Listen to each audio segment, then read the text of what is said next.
Welcome to English grammar HMB के series. आज के लेक्चर नंबर 4 में हम डिस्कस करेंगे कि जो हमने पीछे जितना भी कुछ पढ़ा है, types of sentences, structure of sentences, उनकी कुछ प्रैक्टिकल हम एग्जांपल सॉल्व कर सकते हैं ताकि जो है ना जितना भी हमने नॉलेज गेन किया है उसे प्रैक्टिकली हम अप्लाई कर सकें। ठीक हो गया।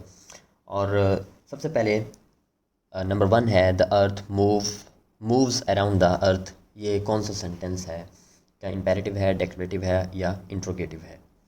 तो इम्पेरेटिव सेंटेंस हमें पता है कि वो सेंटेंस हो गए जिसमें कोई ना कोई कमांड, कोई ना कोई हुक्म जुमला हो गई, या आप कह लें रिक्वेस्ट वगैरह होगी, तो इसमें तो ऐसा कुछ नहीं है। अब इंट्रोगेटिव को देखें तो वो सवालिया वर्ड्स यानी कि 5 Ws एंड 1 H, कोई ऐसा लफ्ज़ नहीं है, ना क्वेश्चन मार्क है, तो ये दो तो हो नहीं सकते। पीछे डेक्लेरेटिव बचा। डेक्लेरेटिव हम कहते हैं कि सिंपल सेंटेंस, हाँ ये सिंपल सेंटेंस है, तो इसका जवाब हुआ डेक्लेरेटिव सेंटेंसेस। नंबर 2 हमारे पास है आह what a lovely flower.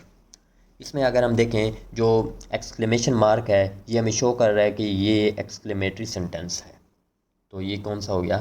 C, exclamatory sentence. अब हमारे पास नंबर 3 सेंटेंस है कि शो मी योर हाउस। अब ये कौन सा सेंटेंस है? इम्पेरेटिव है, डेक्लेरेटिव है या एक्सक्लेमेटरी? एक्सक्लेमेटरी इस वजह से नहीं है कि इसके अंदर कोई हमें इमोशन वगैरह शो नहीं हो रहे, तो ये एक्सक्लेमेटरी तो है नहीं। अब डेक्लरेटिव और इम्पेरेटिव में फ़र्क करना है।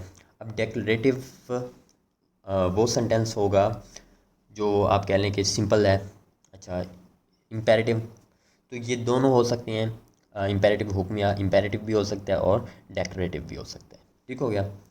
और नंबर 4 सेंटेंस पे अगर मैं मूव करूँ तो वो है वेरी कॉमन सेंटेंस है, और वो है हाउ ओल्ड आर यू। इसमें हमारे पास क्वेश्चन मार्क आ रहा है, उसके अलावा हाउ आ रहा है, तो ये कौन सा हो गया? Interrogative sentence. नंबर 5 ये है कि I didn't have any excuse. Did not आ रहा है, तो ये हमें शो कर रहा है कि ये नेगेटिव सेंटेंस है। नंबर 6 पर है my dear friend may you live long. मैंने बताया था कि जो जब आप किसी को दुआ देंगे तो वो हमारे पास ऑप्टेटिव सेंटेंस होगा, ना कि हमारे पास एक्सक्लेमेटरी होगा, तो इसमें जो ऑप्शन है वो है optative sentence. Number 7 is I study and medical college. तो ये जो सेंटेंस है ये क्या है? हमारे पास सिंपल, कंपाउंड और कॉम्प्लेक्स की कैटेगरी में आ गया, तो ये क्या है? सिंपल सेंटेंस है। क्योंकि कंपाउंड होता है तो कम से कम 2 सेंटेंस होते, आपस में जुड़े होते। अच्छा, नंबर 8 है Ali was punished by teacher because he was late.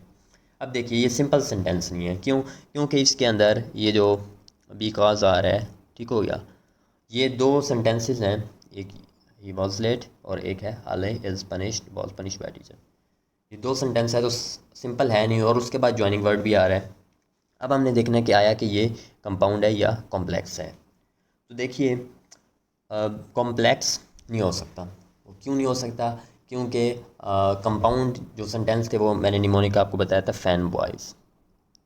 आपने बस यही याद रखना है, आपने फैन बॉयज़ को चेक करना है कि इसमें जो बिकॉज है ये बी मतलब because, for and, not, because और येट, सो, ये वर्ड्स हैं कंपाउंड के लिए। तो बिकॉज आ गया, हमें पता है ये कंपाउंड की कंजक्शन है, तो ये हमारे पास हो गया कंपाउंड सेंटेंस। नंबर 9 हमारे पास है कि although it was raining and roads were slippery we decided to go for a bike ride। देखिए सिंपल सेंटेंस तो हो नहीं सकता क्योंकि इसके अंदर काफ़ी सारे पार्ट्स हैं, वो हमें शो हो रहे हैं। We decide to go for a bike, ये एक अलग सेंटेंस है। इट वाज रेनिंग, ये एक अलग है। रोड्स वर स्लिपरी, ये एक अलग सेंटेंसेस है। 3 सेंटेंसेस हैं। अब हमने देखना ये है कि ये कंपाउंड है या कॉम्प्लेक्स।